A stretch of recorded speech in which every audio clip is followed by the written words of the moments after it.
ముస్లింలకు రిజర్వేషన్లు ఎట్లిస్తారు అన్నటువంటి ప్రచారాలు చేస్తున్నారు. ఓబీసీ కోటాలో రిజర్వేషన్స్ ఉత్తరప్రదేశ్లో 76 ముస్లిం తెగలకు సంబంధించి అందులో 38 మందికి ఓబీసీ కోటా ఉంది.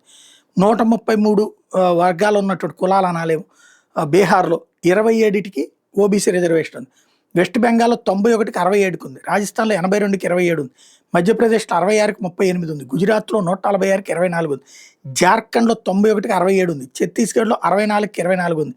మహారాష్ట్రలో 120కి 30 ఉంది. కర్ణాటకలో 199కి 56 ఉంది. ఆంధ్రాలో 107కి 2 ఉంది. తమిళనాడులో 252కి 7 ఉంది. హిమాచల్ ప్రదేశ్లో 54కి 12 ఉంది. ఉత్తరాఖండ్లో 74కి 12 ఉంది. జమ్మూ కాశ్మీర్లో 21కి 3 ఉంది. పంజాబ్లో 68కి 9, తెలంగాణలో 87కి 4 ఓబీసీ రిజర్వేషన్స్ ఇచ్చినటువంటి.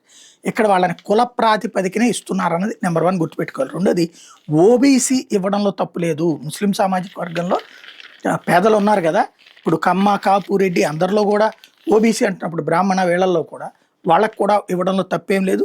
దాని మీద జరిగేటటువంటి దుష్ప్రచారంలో ఎవడో బన్నేటటువంటి వ్యూహంలో హిందుత్వ శక్తులు, హిందుత్వ సంఘాలే దూరిపోయి ఇదేంటి ఇంకేంటి అంటే ముస్లింలని మనం శత్రువులుగా చూడొద్దు.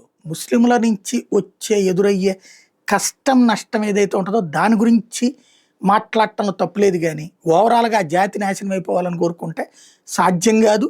పైగా అది అనవసరమైనటువంటి వివాదాలు సృష్టించేటటువంటి వాళ్ళకి చేతిలో అస్త్రం అవుతుంది అన్నది గుర్తుపెట్టుకోవాలి.